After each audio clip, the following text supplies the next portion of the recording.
If you're new to this channel, let me introduce myself. My name is Logan. Welcome to Timeless Personal Growth and Development.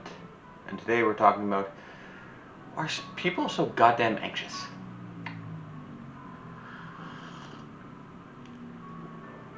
We live in a very, very anxious world where people are almost controlled by anxiety, by their emotions, all the time. And I hear it all the time. So-and-so suffering from anxiety. This person's suffering from anxiety. This person's on meds because they're anxious about their life, about things. And it's mental health, I guess, mental problems, issues are so common now in 2021. And it's everywhere. Everyone has something. Whether it's being on the autism spectrum, whether it's having a personality disorder, suffering from depression, this person's on meds for anxiety. It's everywhere now, and you hear it all the goddamn time. And I think there's two reasons for that. I'm going to share those two reasons with you guys today. I think first reason is there is so much angst and so much anxiety. One, because we're so stimulated all the time. There's so much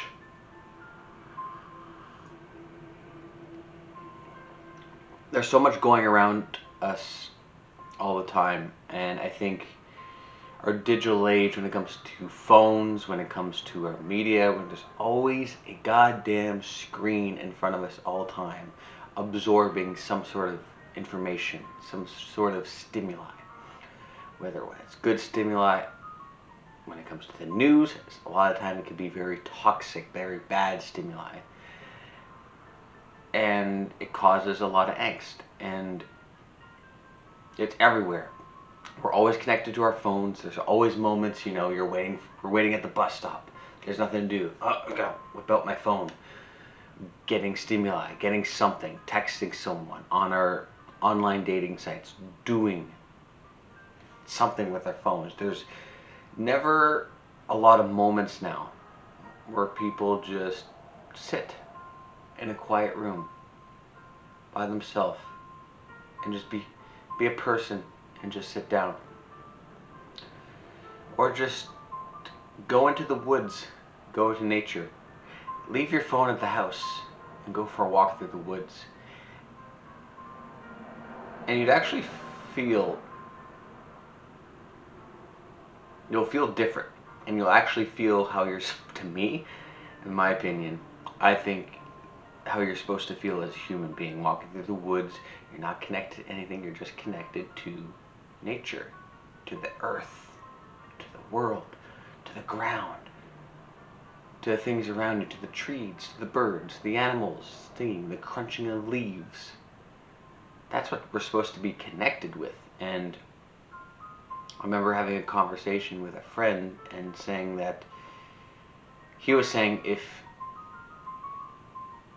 you leave all your phone, all your screens, all your digital stuff at home, you can go into the woods for an hour and walk, and you feel relieved and you feel better, you feel more relaxed and less anxious, that means you are connected to the world, connected to nature.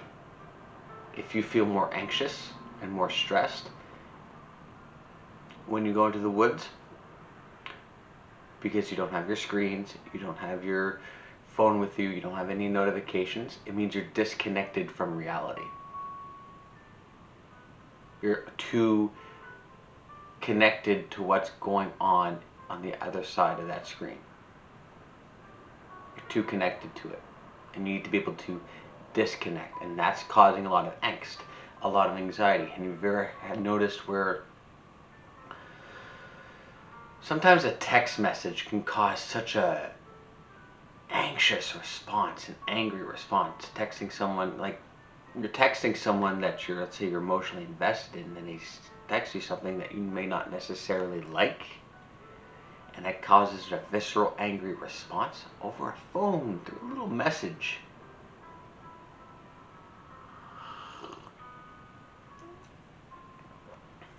That's a problem.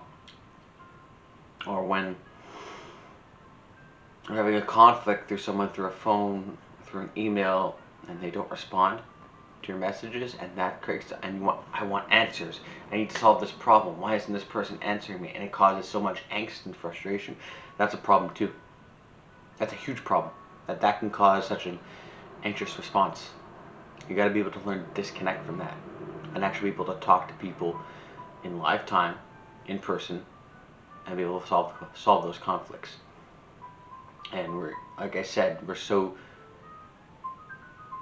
stimulated every second of every day with our phones, with anything.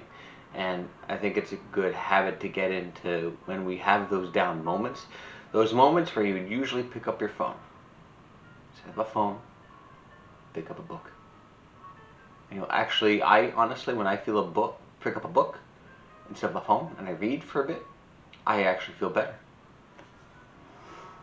And we don't always need to feel connected to people every second and every day, and it's good to have those moments to disconnect. And I think that's what causes a lot of angst and anxiety, is the need to always connect with people, be connected all the time. Be quiet for a bit, sit in a room by yourself and listen to the silence. Silence is golden if you learn to enjoy it, you learn to embrace it, and don't feel the need to always be connected to people all the time, every second. And second part of this video is going to be, I think we promote mental health a little too much, and I think we overanalyze it a little too much. I think promoting it is good, and being aware of mental issues is good and very beneficial, but I think we overdo it and we overanalyze a little too much, and we have to put a goddamn label on every little thing.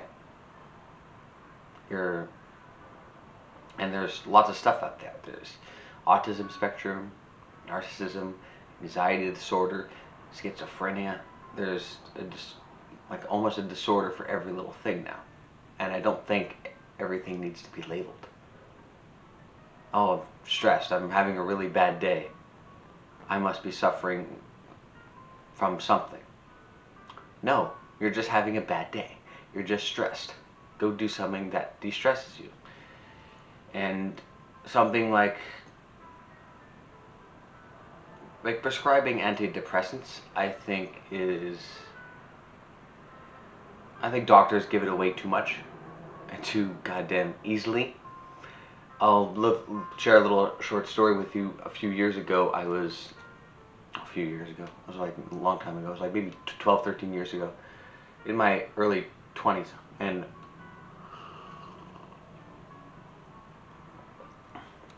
I didn't know the direction I wanted to go in my life. I wasn't feeling very good about myself at the time. I think I was like 21. I didn't know where to go. I needed a bit of guidance. I was feeling very down, very depressed, living at home, not making an income, basically not in school, not doing anything. And okay, I'll go see a doctor, explain to him the situation, and he asked a couple questions, and all right, I'm going to prescribe you on antidepressants. And it just kind of mellowed me out for a while. It didn't really do anything. It just made me feel very, it made me feel very, what's the word I'm looking for? Indifferent. I didn't feel anything, basically. I'm just like, I almost mostly on autopilot. And I look back on that and I realized I didn't need antidepressants. I just needed guidance. I didn't need antidepressants. And just because you're having a bad moment in your life, having a depressive moment in your life, the situation isn't good, doesn't mean you need to be prescribed with antidepressants. Doesn't mean to be diagnosed with depression. Everybody has bad moments or bad times in their life. Instead of going and looking for a prescription for the quick fix to fix that problem, actually do the hard work, do the difficult work, and actually do the work that's necessary, and just do things that are beneficial. And you don't need to be on drugs for that. And you don't need to overanalyze it. When you're a little depressed and you're not sure what to do with yourself, go outside and go for a walk. Get fresh air. Go to the gym. Work out. Read a book. Disconnect from people. Kind of dive into yourself. Withdraw a little bit into your own head and start self-reflecting and stop having to distract yourself with outside sources like food and alcohol and screens, and you don't need to be doing that all the goddamn time. And you don't need to overanalyze it all the time. You don't need to overanalyze every little feeling. And sometimes we have a tendency to talk too much about our issues. Talk, and it's just a never-ending cycle of talking. I need to talk. I need to talk about it. You're talking, great, but you're not actually taking any action, any steps forward to actually fix the problem. Talking is helpful, but at a certain point, talking needs to stop, and you actually need to take action with your situation. Otherwise, if you're not doing that, talking is pointless, and you're just overanalyzing the issue over and over and over again, and nothing progresses and nothing gets better. I've had this conversation with a friend of mine about a week ago, and we're just talking about, yes, people have a tendency to talk about their problems all the time and overanalyze and not actually tell themselves to shut up and take action. You've talked enough. But being a supportive friend, you don't want to tell your friends you want to tell them politely, now it's time to take action. Now it's time to put the talking away and actually take a little incremental step in the right direction. What is that step going to be for you? Ask yourself that question. Because we have a big tendency to talk too much, especially in Western culture, our Western world. We always want to talk about our issues and talk about our feelings, which I'm not against that. But there needs to be a line in the sand where that needs to stop and actually need to take action. Going to see a therapist for an hour and talking is great, but when you leave that office, your therapist's office, and you go back to your life, what are you doing? Are you just going to go and talk for an hour? It may make you feel better, but you need to be able to take that action as well. And I think we overvalue talking a little bit, too much. And not putting enough emphasis on taking action. And sometimes when you're depressed, taking action is the hardest part to do. Yes, talking is easy. But all you need to do is take one tiny little incremental step forward. Whatever that step is, that's up to you. You figure that out. Take one step and then move another step and make each step a little bit bigger, a little bit bigger, and a little bit bigger. Remember to move forward all the time. And you don't need to feel anxious and feeling anxiety all the time. And it's good to sit back, relax, have a drink, and shut your brain off for a bit. And disconnect from the world, disconnect from people for a temporary time. Withdraw into yourself and self-reflect. Why am I feeling these things? Ask yourself those questions, but you don't need to overanalyze it too much. And then take action. And stop worrying about it. Stop worrying about every little thing, every little outcome, every little possible outcome that could happen of you taking action. And stop sitting in a room thinking about it. Take your time, relax, get yourself into a good state of mind, a healthy, relaxed, calm state of mind, and then make a plan. What am I going to do if we move forward? What's my action plan? All right, this is what I'm going to do today. I'm going to move forward. All right, let's do it. And on that note, thank you so much for watching, guys. Do me a favor, like, comment, and subscribe to this channel. Help this channel grow. Follow me on Twitter, LinkedIn, Instagram, Facebook. Logan Ryder, Timeless Personal Growth and Development, and I will see you all in the next video. Have a good one. Bye.